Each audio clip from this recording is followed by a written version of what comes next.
Welcome to our life meets. It's all about learning how to actively manifest and not just, let it happen. So it seems to be a particularly busy time right now for all of us. So, yeah, um, yeah.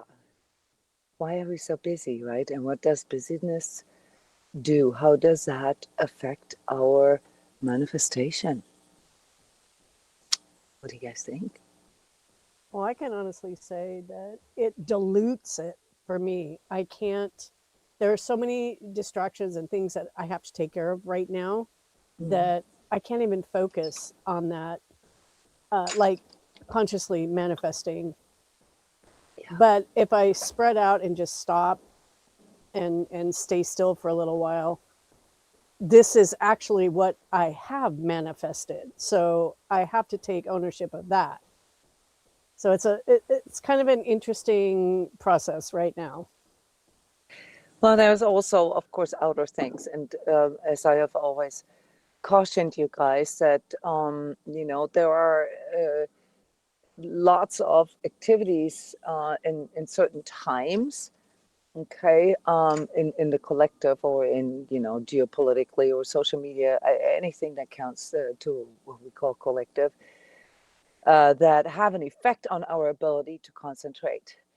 Yeah. And I've called it out. I called it a war on our concentration, a war on our ability to focus, and with it, our ability to be present with ourselves and, you know, being able to be conscious of our manifestation process. So, Cindy, don't make it all your fault either. Understand that this is a time where a lot of this sort of what we're thinking and what we're paying attention to is under attack, not as a conspiracy theory, but as a change in our society that most of us here, because we're a little older, have been witnessing over the years. We have been there, okay, and how it is happening, and we are part of this. And yes, we have also partially co-created this or manifested this, but there are bigger things going on right now, and the speed in which they're going on and the intensity in which they're going on, that is all stuff that has been made possible through technology. So without, vilifying, technological developments, we have to be aware of the the exposure that we have, and how our whole entire human collective is handling it. And so, yes, it is becoming increasingly more difficult to maintain our own focus, to maintain our inner connection. So what does that tell you? Anybody sort of first thought coming up? What does that tell you? If that's the environment that you're in, if that's the exposure that you have, what does that tell you? Without going into conspiracy theories, that's an empirical statement. Yeah, this is not just you, it's not just me, it's all of us, not just energetically sensitives, it's everybody. What does that tell us as to what it is that we need to pay attention to, that we need to do in order to counterbalance that without blaming or externalizing? What does that tell us? That's a real For, question. Yeah. yeah, for me, what I've been trying to observe within myself is that counterbalance process. Like, okay, because I'm fully aware of the things that get thrown at me to distract Mm-hmm. me. Mm-hmm. My own and outer things as well. But that is the question: is like, what do I want to align to? What do I Yeah. want in my life? And Yeah. what do I need to let go of? What do I need to adjust? That it's that process right now. We have to become more conscious in that. Yep, yep, totally. And actually, in what you just said, because you nailed it, there's something else in there as well. It's not just sort of what do I want to align to. It's like, okay, can I even see a better future? Yeah.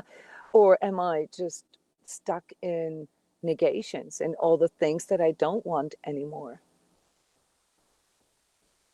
Yeah, this is a big insight that we had here in our manifestation sessions, that no matter how conscious we think we are, there is a part of us that automatically goes back to what we don't want, what we're trying to avoid, that what we're trying to like get rid of, okay, automatically. And if that happens without us being able to control it, well, then what happens to our manifestations, right? So we're becoming more and more aware of how it's all linked. And just so you guys get that term right, spiritual responsibility is not about, like, I don't know, being righteous or being a saint. Spiritual responsibility is to actually understand that there's an aspect of ourselves, yeah, that co-creates. Yeah, we are co-creating at all times.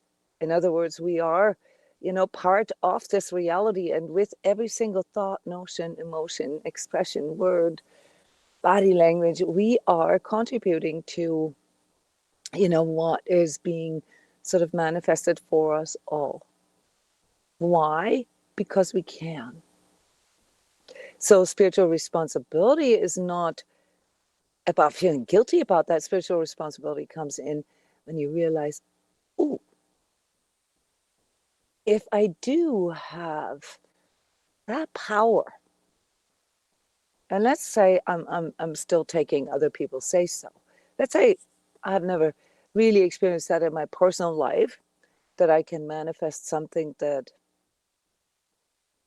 I consciously desire. Let's just say that is, you know, just a statement, hypothesis. So somebody says, okay, well, we humans have co-creative powers, and everything that we sort of put out, then contributes to our collective manifestations.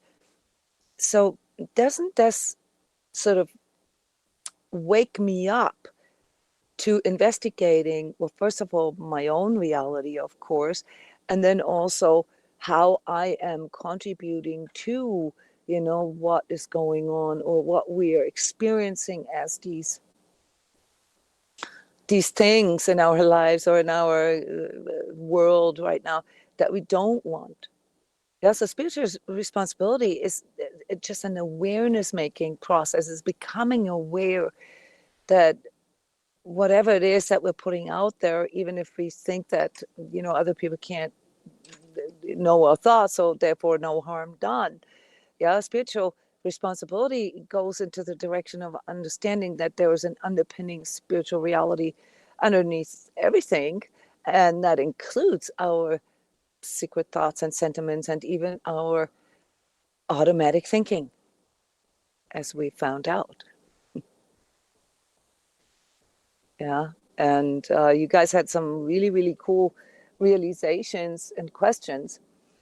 So, let's, before we go there, let's just quickly remember that what we're doing here in this spiritual initiation process, using grace sort of as the alignment throughout all those 12 different modalities, where we investigate different aspects of our physical, psychological, emotional, intellectual, and spiritual reality. Yeah, grace sort of being the Christ consciousness, the higher, what we call the higher consciousness, that we know we're capable of, or that we know that is ultimately our destiny as humans.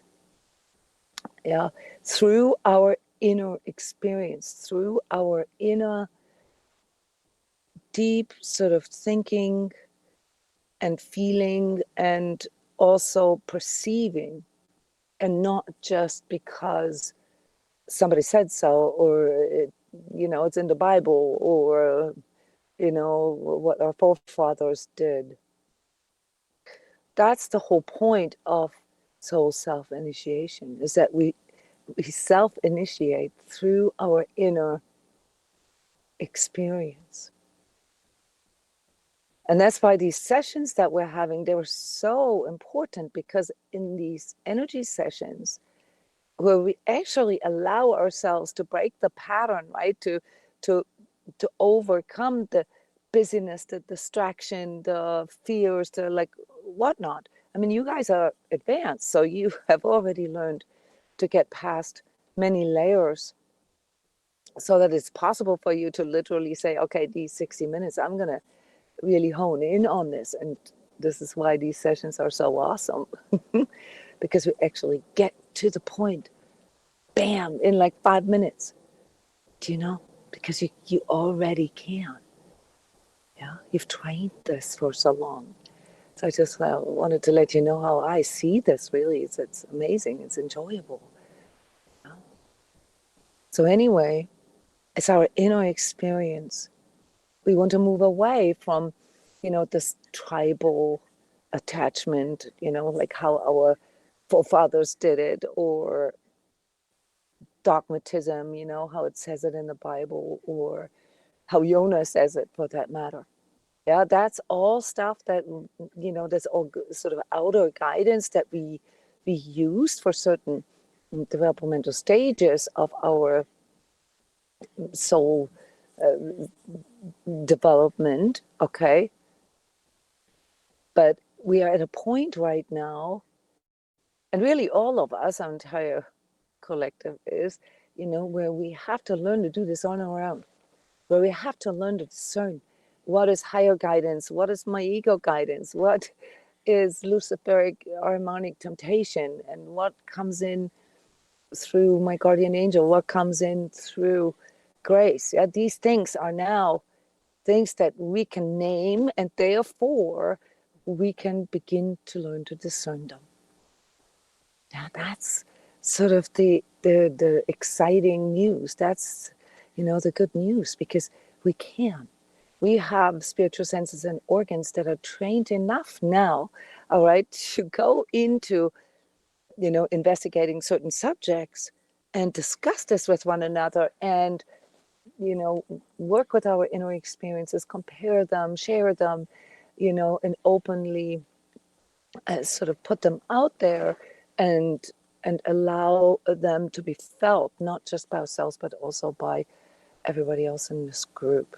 So this is ultimately, so it's a big picture, the big picture evolution, of human consciousness. This is the way we live when we come together here. Yeah, the way we share, the way we are open, the way we allow the love of truth that we have with one another,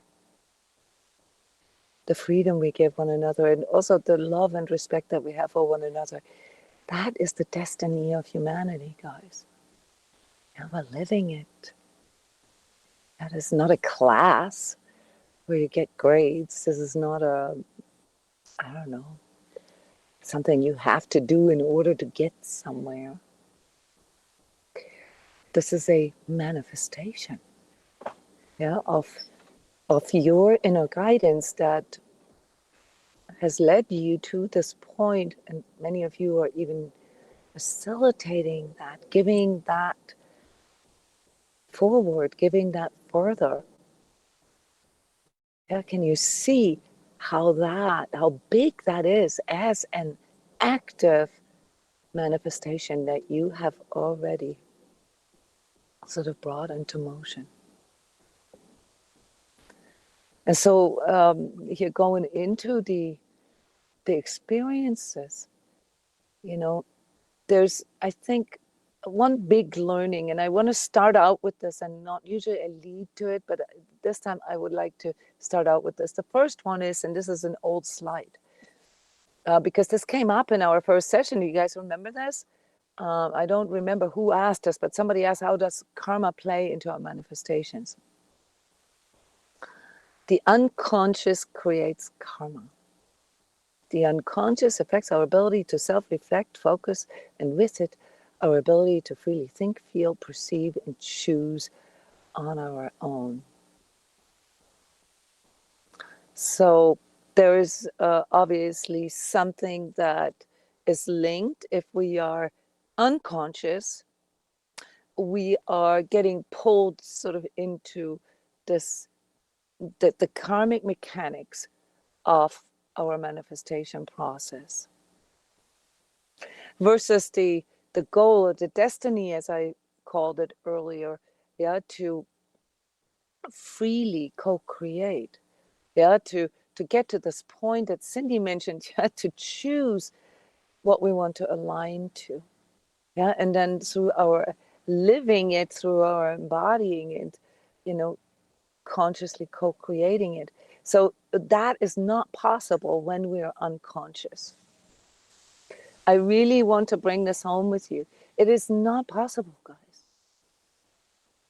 Yeah, it is the unconscious that links you into karma and some of the other aspects of a manifestation that we're going to cover here in a few moments. But it is very important that you realize that, you know, being able to hold your focus, being able to do the things that help you ground yourself, that help you balance, that help you unify within, that help you to counterbalance all these distractors and all these non-conducive aspects that we are exposed to, yeah, to a desired, yeah, so this is up to you how you desire this, but to a desired state, okay, in which you then can begin to consciously manifest.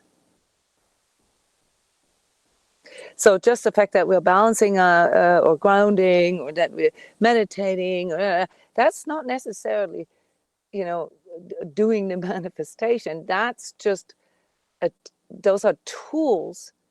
Yeah, those are refinement tools, but they're also balancing tools for you to just simply being present. Remember how I called this sort of spiritual attendance? You know, when you're not fully there, yeah, uh, you're not going to hear the call. You're not going to hear, you know, like, hey, Jona, are you there? And, you know, you didn't hear it. Okay, that's why one of the most important invocations that we have, the true self invocation, starts with your name, starts with stating your name, standing up, getting out of your whatever you're in, fear, distraction, blah, blah, blah, and say, I'm here. My name is Jona. That is so, so important. Yeah, that's the prerequisite, okay, because that means you're there, you're present, you are accepting spiritual reality as part of your reality, and you realize if you don't show up, you know, the train's still rolling, but you are not doing this consciously anymore. You're just sort of in the cheap seats, you know, you just have to go where the train goes. And that's something that we call ego manifestation. And ego manifestation is also linked to all the struggles in our lives. Yeah, so karma, as we know, you know, is a helper, is a spiritual insurance policy, okay, that which we came out to learn, that we came to consciously transform in this lifetime, yeah, that we actually run into this, and that we run into it repeatedly, yeah, so that we get the memo eventually.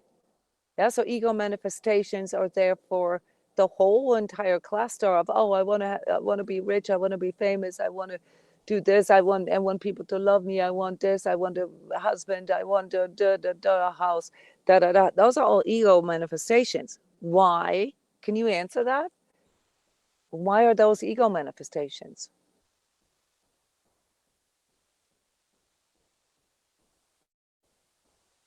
And by the way, 'Cause the same category, before you answer, the same category would be, I don't want this anymore. I don't want to have this. I don't want to have this. I don't want to have this. Both of them. Go ahead. they're all related to your physical 3D existence. Although the Yeah. secondary part you said has to do with, could have to do with emotions. I don't want to feel this way. I don't want to. So Yeah. that's kind of a Yeah. secondary layer. Well, it's actually the primary layer. Yeah. So even wanting to have lots of money or wanting to have uh, a husband or, whatever it is that you want. Okay. Yeah. Yeah, Not, yeah, yeah. is, an emotional component. And a lot of times, and this is often not aware to us, what we want is not actually what we want. It is what we don't want. Yeah, so it is a sort of in order to. So we want this in order to not feel this. Do you guys get this? Yeah, so if I say I want to have a lot of money, it really isn't about money, because quite frankly, as we all know, we're educated enough to know that money is relative. Yeah. And a lot of money is even more relative because, $100,000 here in the United States has a completely different value than, say, in Thailand, yeah, or in Mexico, or in Hong Kong for that matter. Do you guys know what I mean? It's relative. So really what we're saying when we say I want to have a lot of money or I want money is that we're saying I don't want to feel the lack of money. I don't want to feel this negative feeling when I see something or when I desire something that I want to have. Okay, a nice car or a nice house, or and I can't afford it. That's really where that comes from. So the ego, in its raw form, is always about the alternative. It's always about, either what you're not getting or what you're trying to avoid. Now, why do we want to have certain things? What are some of the things that have accompanied you in your life as a sort of continual thread, of sort of desired manifestation? Not maybe in detail, but money or relationships or respect or freedom. What are your themes? What can you make up? I mean, you guys all have done spiritual biography. This actually helps you. Spiritual biography helps you to recognize that. What are some of your themes that your ego sort of has produced for you throughout your lifetime? Keyword: unresolved inner child issues. I'll just say one of my karmic threads that runs through a lot of my stuff is lack, whatever Mm-hmm. that manifests, however that looks in whatever, either relationships or money or time, whatever. Mm-hmm. And have you identified sort of the attachment with that? Is it like deservingness? Yeah, the subconscious belief that the reason why you have lack is because you don't deserve it, because you're a bad person, or Yeah, yeah. because you made Sometimes, mistakes. Mm-hmm. yep, yep, for sure. And just that unconscious piece, just not Oh yeah, it is making totally. the decision. Yeah, Absolutely. guys, if you see ego as unconscious, you resolve most of it. Okay, just see the word ego as unconscious. Okay, yeah, because it's not bad. Your ego, it's just unconscious. And it's all emotional, basically, because it tries to avoid or gain certain feelings. Avoiding pain, seeking pleasure, which is the ego mechanism, is all feeling based. It's not rational at all. So it's totally okay if you identify those threads in your life. You kind of have to. until you get that about yourself, it's very hard for you to understand why it is so hard for you to attain what it is that you want to, where you want to be, or whom you want to be with, or it's very difficult to understand for you because you're not recognizing, you're not able yet to see the karmic repetition. You have to be able to see the karmic repetition in your life to know how to overcome it, or to at least have some kind of roadmap, right? So Cindy, for you it's lack, okay, but that's a little general because lack is just, you know the opposite of lack is greed. Okay, so typically if we experience lack early in our life, okay, a lack of lack of attention, say, yeah, my parents didn't pay much attention to me, they neglected me, then I become greedy for attention. Or if I experience a lack of respect, yeah, then I become greedy for respect. Yeah, like I become maybe authoritarian, or maybe I need to prove that I'm the best. If I experience a lack of resources, like literally like food, or the ability to, do the things, like say you wanted to do music or wanted to play piano, but you couldn't because you didn't have the money to have a piano. Okay, so it blocked certain things. Then you become greedy for it. Which, by the way, since we talked about this last time, is the definition of an attachment. If I experience a lot of pain as a child, what would that do to me karmically? What do you think? We either become really greedy with pain, in other words, we wallow in injustice and victimhood, and sort of milk that feeling of pain, or we become really good at avoiding it. Yeah, we become sort of magicians, okay, trying to avoid pain at all cost. Or, and this is always sort of the shadow aspect of our unresolved inner child aspects, we exert pain. Yeah, we become a mean person and seek retribution sort of in making other people feel pain. Which, by the way, the greed that I described earlier also has that component, because if greed is sort of an imbalanced need to have, to own, to get, okay, which always implies that it takes something away from others. Yeah, our ego attachments always lead to an imbalance. What if I experience a lot of fear? Yeah, just like actual fear, like say fear of survival, okay, in early childhood.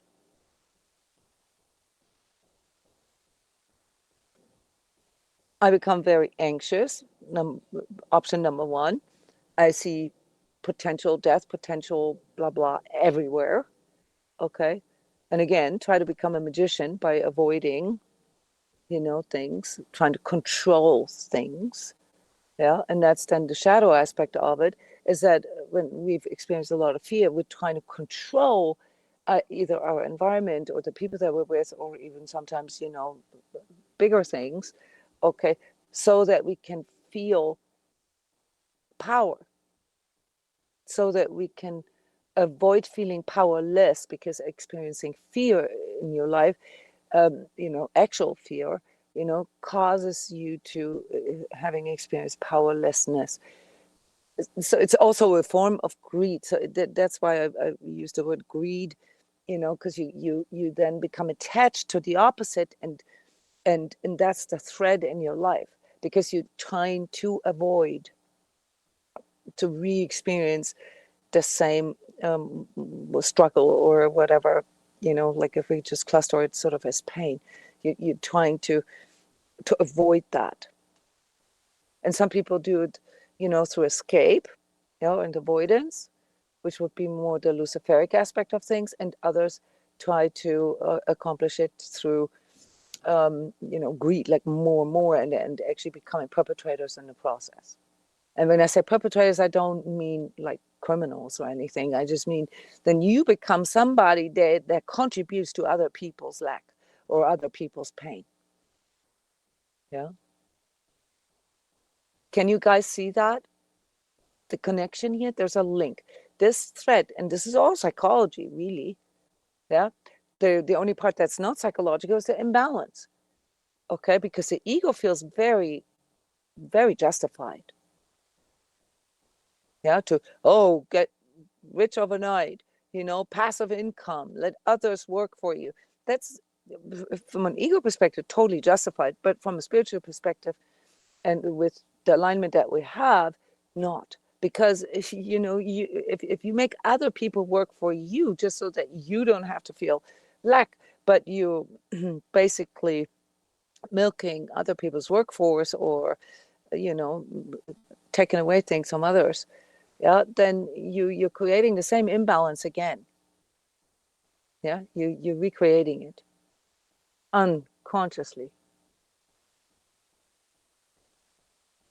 So in that first session, I don't know if you remember this, but Cindy, you were very active there in that first session because you asked most of these questions. Like the first question that popped up was like, okay, how do we even discern in imagery? Because we were trying to actively sort of go into this conscious presence with ourselves and start looking at the imagery that is coming up, and then leading through the second session and ultimately the third session to actively applying it. But we kind of got stuck there.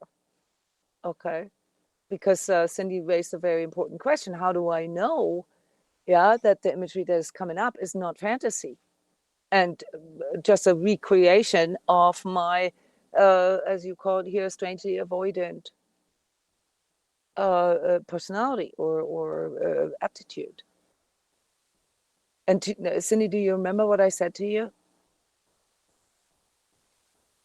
I vaguely remember the thing that was sticking with me was knowing the difference between, yes, the fantasy, or trying to discern that, the fantasy versus conscious imagery.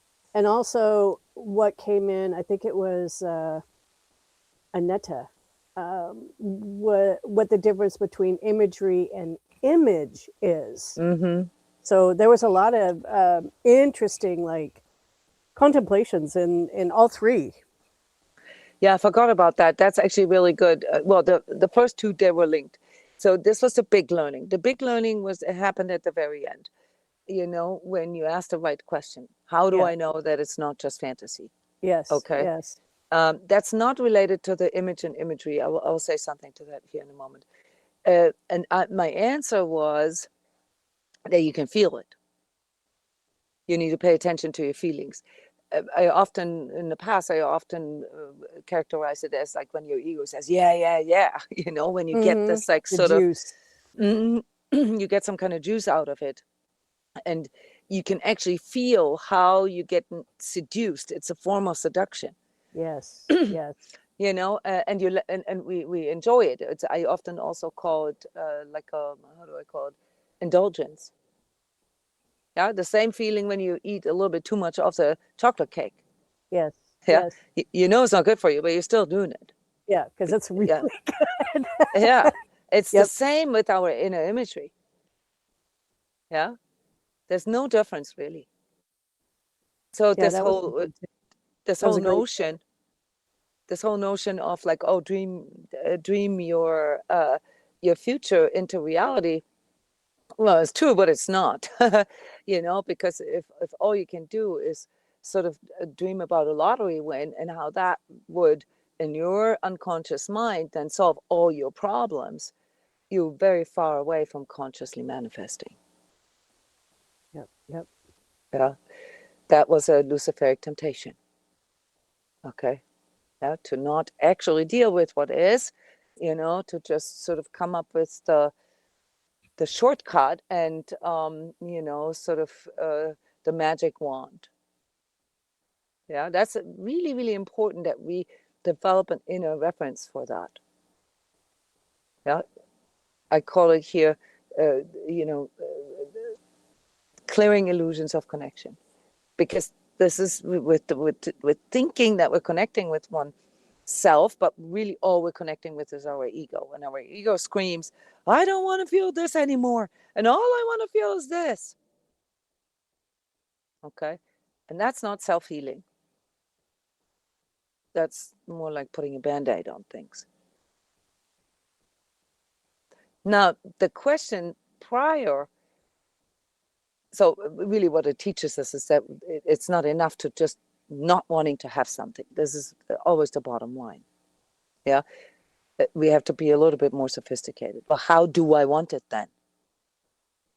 So that is a much more complex thought process, one that many of you still have problems with.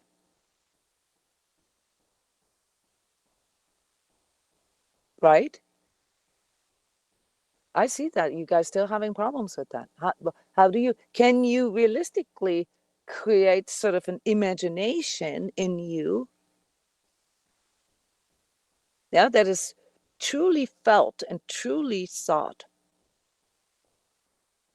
independent of your inner child stuff, which points to the past, the pain of the past, but points into the future, as in like, this is sort of what I called the destiny earlier. Yeah, this is what, this is the higher alignment. This is the ideal. Yeah, this is how I want to live. And then from here to there, I put all my effort, all my energy into approximating it, getting as close as I can to it. Does this make sense? Yeah, so there's the energetic process here is that we sort of consciously create a turning point, and then we say, stop. All right, how do I actually want it? And then feel myself into it and think it through. You know, is it really so that all I need is money to be happy? And in addition to that, you know, a lot of us have had situations in life where we had things happening to us that changed our circumstances, our life circumstances, within a week, right? Positive and negatively. So if that is the case, yeah, if my life circumstances and how I feel about myself and my identity and my ideals, if that can change that quickly, why don't I just invest all my energy into that, you know, into like how I want it, not sort of as a, oh, would be nice to have wishful thinking, but as in like how I actually want it, how I want to feel, yeah, instead of going for consciously or unconsciously what I no longer want to experience. This is a problem. You guys have heard me say this a million times.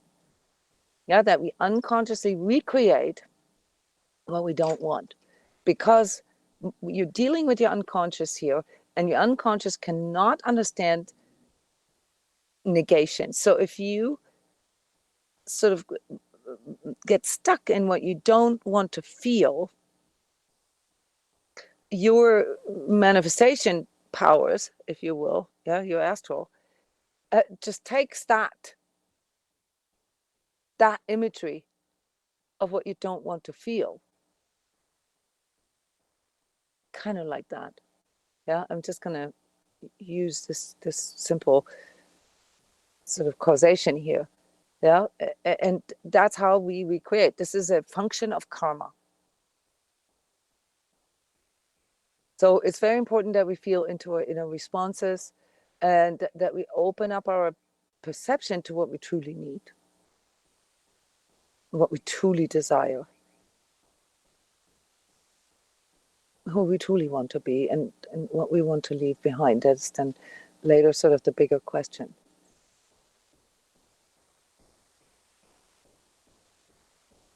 When is my spiritual longing just a way to escape or avoid reality?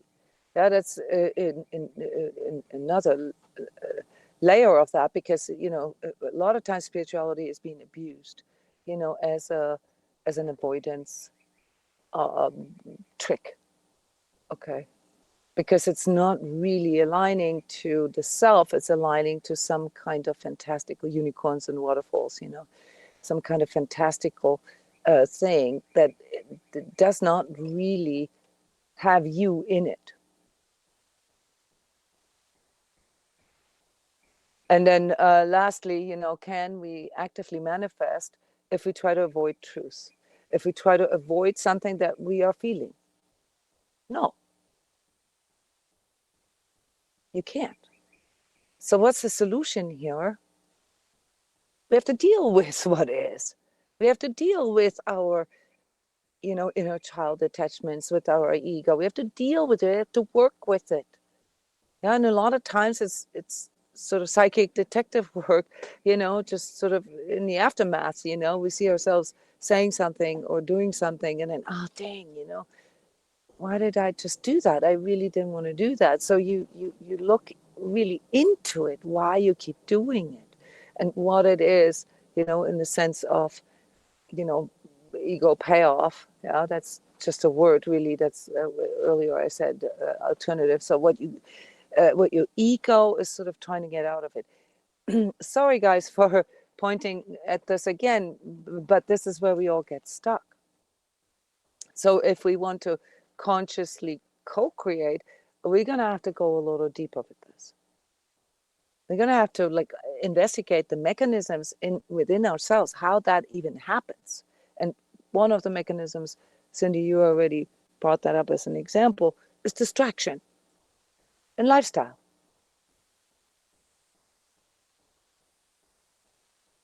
Because with distraction and this fast-paced lifestyle that we're allowing in our lives, with the help of technology, this is, undeniable, we're not able to be present enough to tune into our active thinking and our higher guidance. That is what would be necessary for active manifestation. And for some of us, it's also physical, aversions, tension, somatics, yeah, where our body cramps up or clamps up.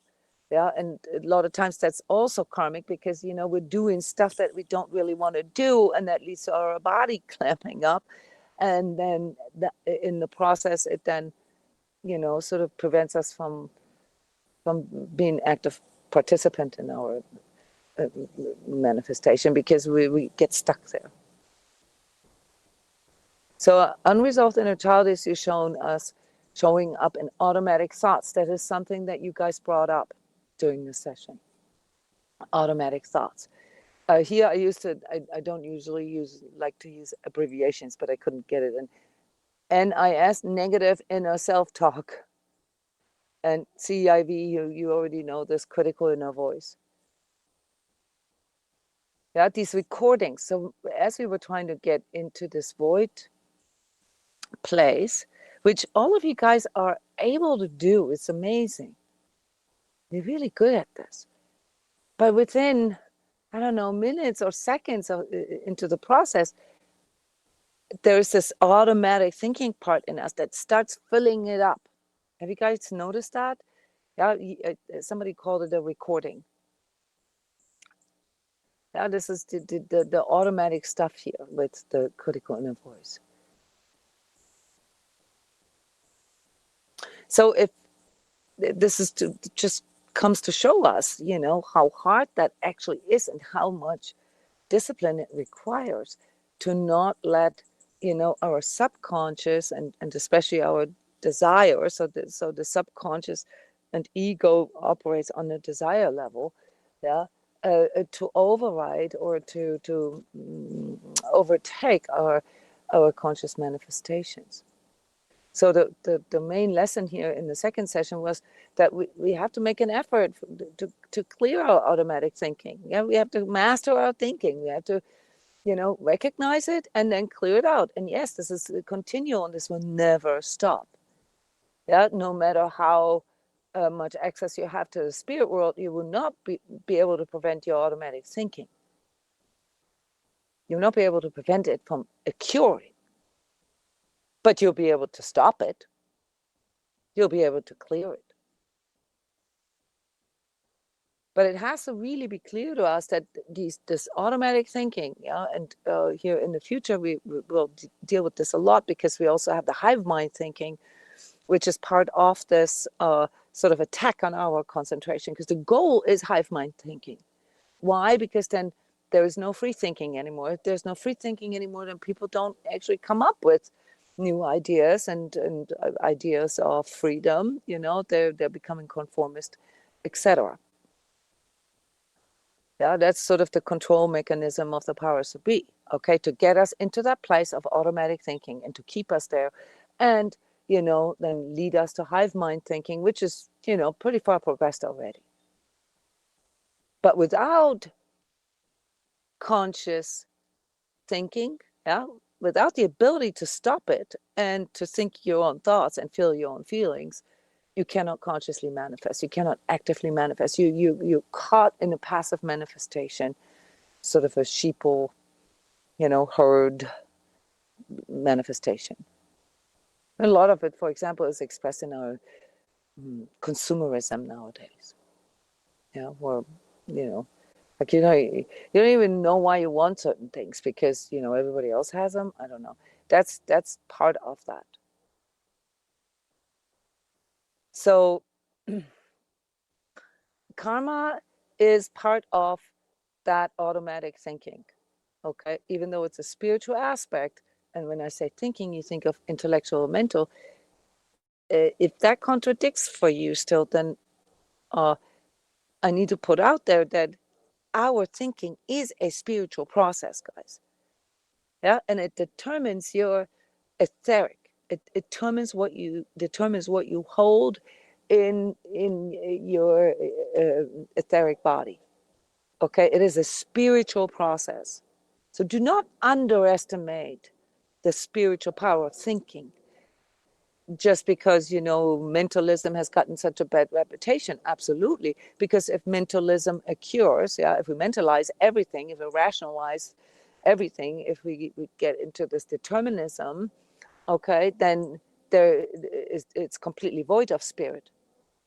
But if we become able to control, to master our thinking and conjoin it with our spirit, with our grace, with our heart, all right, then we're entering a whole new level of manifestation power, namely, you know, spiritual thinking. Spiritual thinking does not contradict rationality. Spiritual thinking adds another component to it, and that is basically your human component, component, and not the human as in human is weak, but human as in like your conscious co-creative powers. Yeah, so spiritual thinking is sort of the pathway to conscious and active manifestation.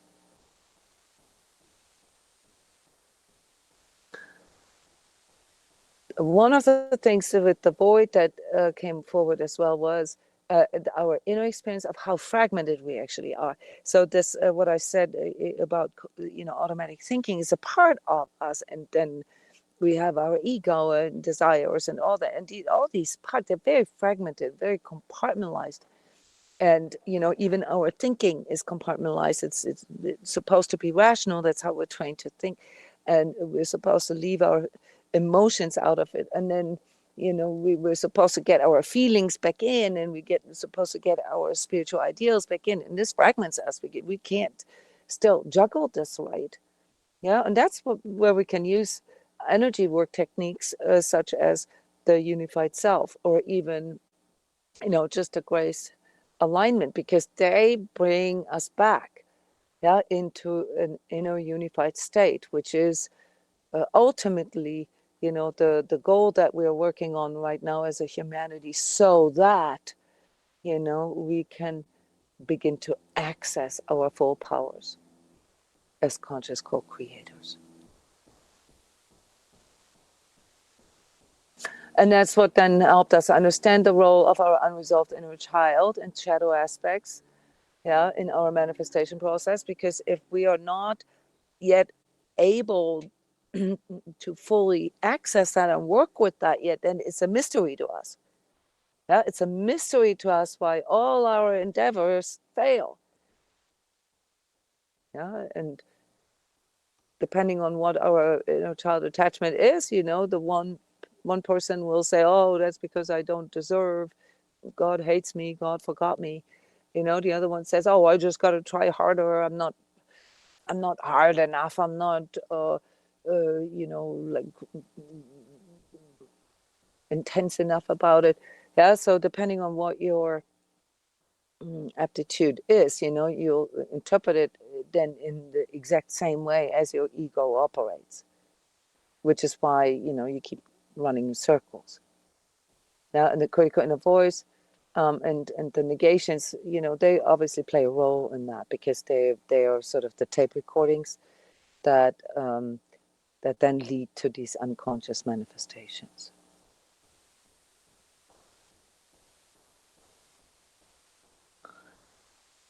Now, in our third session last week, there was something interesting that happened there, and actually, I'm super stoked about our manifestation process, energy processes, because we could finally move beyond just like, oh, I want to imagine, a better future, and if I just dream that hard enough, like the secret kind of stuff, that's super luciferic, guys. This is not how this goes.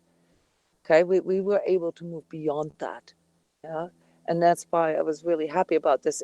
I want to come back here to Annette's question about imagery and imagination, or image. So she raised the question of whether images, where they come from, basically, and if, yeah, I guess in simple words, if it's okay to make it up. What do you think?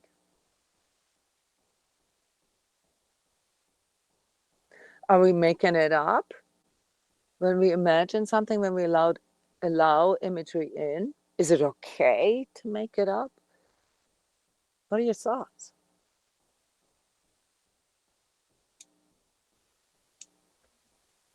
That is such a funny question to me, because when I'm trying to concentrate on imagery, I don't even look at it of whether it's good or bad, or should I or shouldn't I. I just kind of allow it to come in. And then I try to decode it and turn over every stone, which sometimes is not the right process to use, because the intellect does not interpret, the imagery very well. So No, interpretation in and of itself is the problem.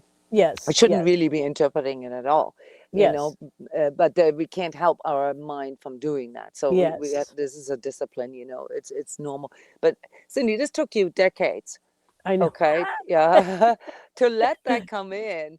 Yeah, And yes, okay, so you're working on the interpretations. Okay, we all are. That's fine, but to get even to that point, of like just allowing things to come in. Okay, that already takes a lot of discipline, a lot of yeah, training. yeah. But it still is a valid question. What if, like how I often described it as building castles? What if I take that comes in, and I start building something around it? Yeah, because there's a part of me that, is like, well, why am I doing this anyway if there's not going to be some kind of something outcome or path or something, you know what I mean? To follow Well, it. yeah, I mean, the way this works, okay, the interplay between spiritual reality and physical reality, Mm-hmm. is that it often turns up much later. So it's always like in hindsight that we can see it, which means Mm-hmm. there's a certain level of trust necessary, right? But there's something else there. What if I can't even imagine? This is what I criticized earlier, where I said I see that you guys often get stuck there. What if I can't even imagine a better future? Doesn't sort of my even if it's a basic function of imagination, yeah, that we all have, play a role in the manifestation process.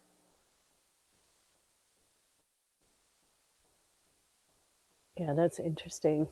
And isn't imagination one of those higher faculties that we are aiming at as humans in our soul development? Yep, yep.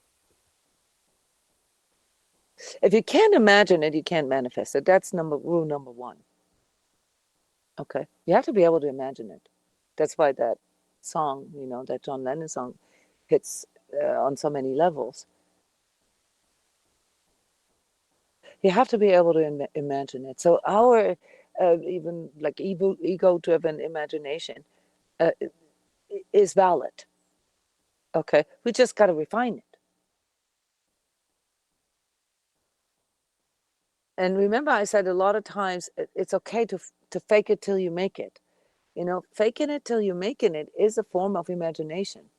You're aligning yourself to something. You just got to be careful with dreaming or fantasizing, because that's not the same as imagining. Can you imagine yourself waking up refreshed and happy every morning? Can you imagine yourself being excited about what the day might bring? Yeah, and loving the people that you socialize with on a daily basis. Can you imagine? You have to be able to imagine that, guys. It doesn't have to have faces, and it doesn't have to have, do you know what I mean? It doesn't have to be precise in that way, not on an imagination level. But can I even go there? And if I can't go there, then I need to investigate why. And faking it till you're making it means nothing but, okay, then I got to practice that a little bit. Okay.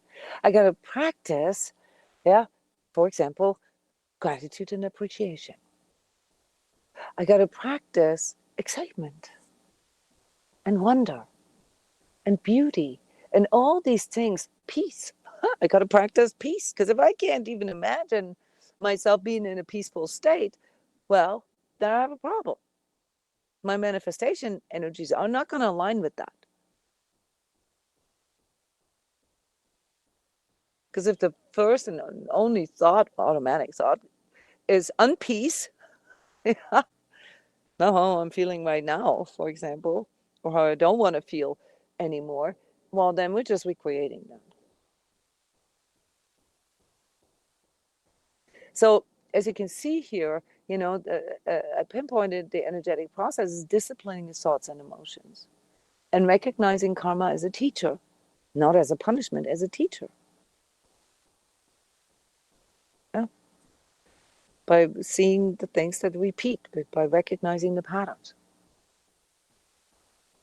Whether it's fear, yeah, whether it's lack, whether it's pain, yeah, whatever it is, but recognize the pattern and then start thinking in a new way. So renewal is a turning point. This is when you go from, unconscious manifestation, which is the ego manifestation, yeah, that in its slightly more refined version. During the session, I just pointed out 3 versions, but here I'm separating the first and the second, which then in a slightly more refined version turns into 2 self-manifestations. That's then when you're really with yourself. Yeah, and your guardian angel sort of feeds you with the imagination.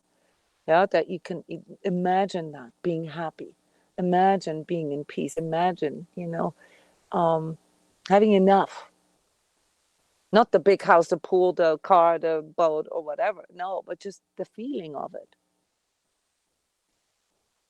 That happens with the help of your guardian angel.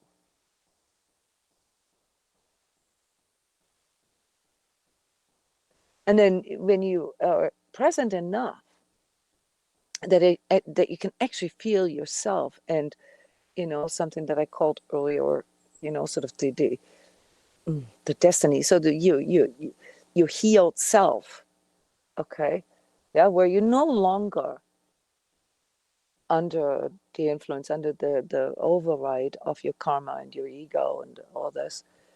Yeah, where you actively self-heal, where you begin to work with all these things and you transform yourself, you heal yourself, and in the process you transform yourself. So many of us have this when we look back into our lives and into our past, that we feel like this is a different lifetime, right? Do you guys have that too? Like this whole sort of consciousness journey is almost like you live different lifetimes because you transformed yourself each time you left, this old way of thinking, this old way of living, this old way of believing behind. You've already gone through this, guys. This is the power of becoming older, is because you have reference feelings for that. It's possible. Yeah, and then sort of the highest level of manifestation that we as humans can reach, what I call the destiny of human soul development, is transfiguration, is seeing us not just as the sort of slightly higher developed ego that we are, but actually as part of a whole, and we're as part with the needed responsibility that comes with it, and we're contributing to renewal, we're contributing to sort of a change, okay, not just within ourselves, but say in our smaller circle, in our environment. We're creating something. We're creating something that helps others, for example. Yeah, well, we are helping sort of to bring that forward, which happens through the help of divine guidance. This is higher guidance because eventually you realize that every self-healing step that you do in your life, yeah, every conscious manifestation that you do is something, that has an effect on the whole. And with all the struggles, with all the terrible things that are happening in our world, or all these really critical developments that we are witnessing in this time, okay, this is sort of the real job for people who have higher conscious level, namely to recognize what does the world need, okay, and how can I contribute to that, to balance all that out. That's why we really shouldn't get pulled into bickering about how bad it all is. We should ask ourselves and our guardian angel and our higher self and the divine, what it is that we can do to balance that out.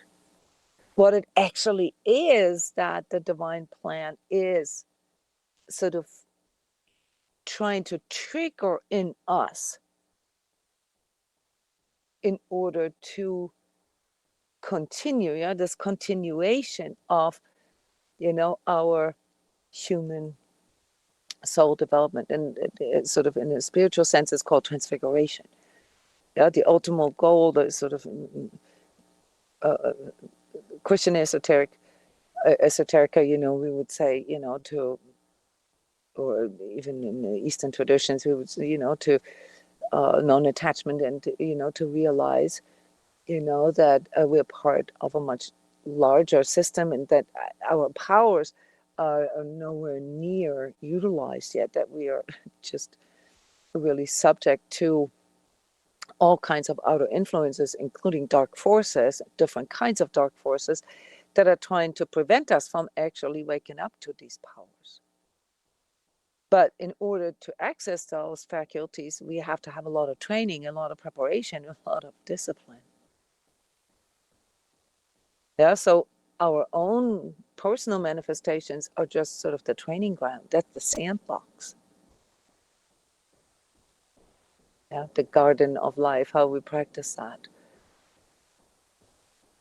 in some of the other sessions. And there we use our imagination, but we also use our own self-healing process as part of the self-correction. So self-correction, yeah, is one of these extremely powerful manifestation tools that we have. Our ability to change our mind, our ability to change our perspective, to change our perception, to change how we feel about something, and to allow something new to arrive. So at the end of the session, I made a remark about renewal. Renewal energies are not some magical bestowment of something new. Renewal is an active process. Renewal doesn't mean that you will be mystically bestowed with a more desirable, by your ego, reality. Renewal is an active process that leads to conscious co-creation. Conscious co-creation of your reality based on your higher morality, your higher attunement. So renewal doesn't come to us as a gift, as a box of chocolates or a lottery. When renewal is the result of our active manifestation work. So renewals is much more than just like a total makeover or reinventing yourself. Renewal is when you see yourself seeing the world with new eyes, and you recognize, that there are things that you need to correct, and that's totally fine. That's an ongoing process, not correct as in making up for mistakes, but realigning. Yeah, I was at a discussion just a few days ago, and there was a lot of people who asked me, how I see things, and I, sort of analyzed it for them and told them, how, this specific sort of topic, how I see that, and it was very sort of to the point. You know me, guys, but I realized afterwards that in all of that, me sort of seeing clearly what it's about, because it was about, what is this about? I had forgotten to bring my heart into the game. I had forgotten to bring I'm not talking about emotions. I'd forgotten to bring, sort of the my heart alignment into it. And this is actually what the whole month of March, by the way, is going to be about this. And as so often, our next cycle here is going to be the Grace Mental Heart Fusion. The Mental Heart Fusion is about that. Yeah, it's about recognizing that our thinking and our emoting, that needs to come together, and that's then sort of what refines our soul. It needs to come together. Yeah, so this new age notion that you just got to feel it and then trust it, and it's going to sort of mystically, automatically just come. That's not how this works. Yeah, as you all know, it's a matter of making an effort to be present, to align yourself, yeah, and to be conscious, to have the discipline, yeah, to not just follow your lower ego's desires, but to actually converse with your true self, with your guardian angel, with your higher self, with your Christ consciousness, and that's how you end up doing things that your ego actually doesn't want to do. Yeah, this is how this happens. But you do things because it's the right thing.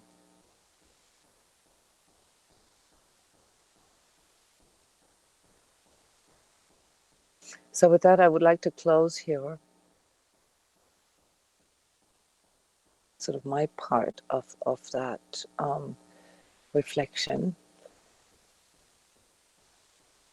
I thought it was a really cool process with you guys. Much deeper. Every cycle that we do is deeper and deeper. So that's really, really cool. We're getting somewhere. What is your reflection here, real quick, before I let you go?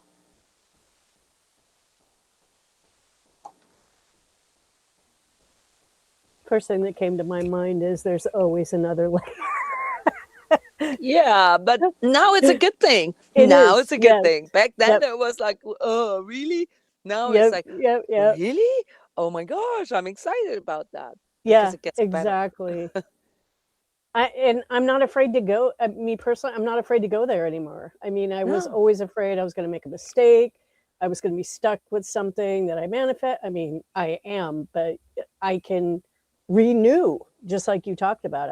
yeah, I love that word. I love that process. yeah. But it has to be an active process. Yes, And it has to be co-creative, which means it can't just be selfish. yes, yes. Yeah. Yep. It can, but that's not renewal. It's No. just sort of an active self-healing process where you remove all the stuff out of the way, and then when you at the level of freedom, then you can manifest more freely. You know, like we said in Yeah. the first session. If you give more, you can receive more. Yep. Yeah, Yep. and if you get stuck somewhere or if you feel lack, then that indicates to you what you need to give more. Well, and there was a maturing process that had to be gone through as Mm-hmm. well, of like true manifestations, not the lower ego manifestations like you talked about. Yeah, it was a really beautiful process. I loved it. I love manifestation, the grace manifestation processes. Thank you. Well, yeah, I mean, manifestation is such a big topic because, so much of our material success is now sort of watered down through spiritualization. The secret, I don't even know, what is that, 20 years ago, suddenly made everything sort of just a process of imagining it hard enough. Okay, this is a spiritual technique, okay, but misused, for materialization. So we got to be very careful when it comes to the word manifestation and our own sort of attitude toward it. Yeah. Yeah, 99% of manifestation programs out there are about getting, having, owning. mm-hmm. So I Yeah, but appreciate this ni- ni- process. 99% of our own attempts to manifest something are ego based. Yep. Yeah, Yep. lower desire ego based. Do you know what I mean? That's the actual problem. Yeah, because it's not really what we want. It's mostly what we don't want, and we're just Yes. trying to figure out a way to not having to experience it. And Yes. that's why I call karma an insurance policy, because without that, can you imagine everybody running around with a magic wand and just manifesting what they want?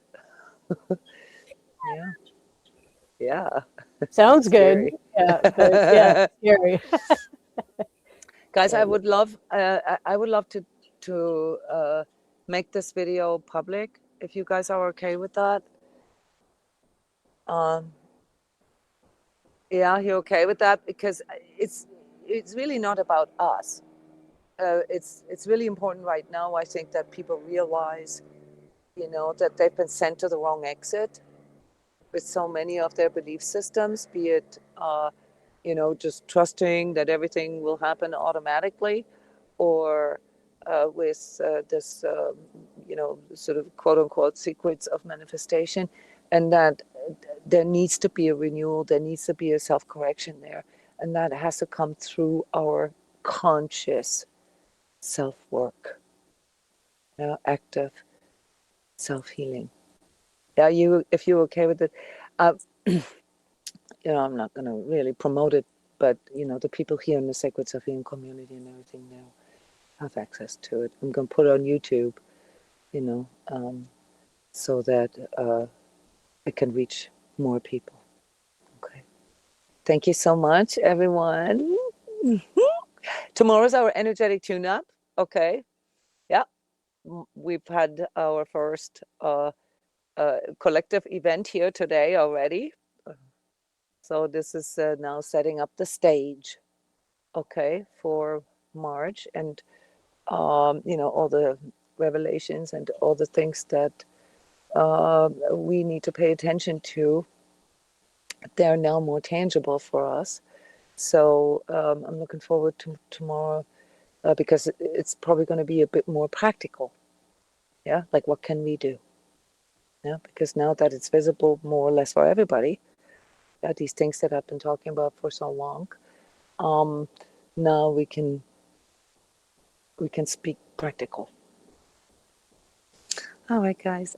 See you very soon. Have a wonderful rest of the day or night. And yeah, that's it. Bye bye, everyone. Thank you.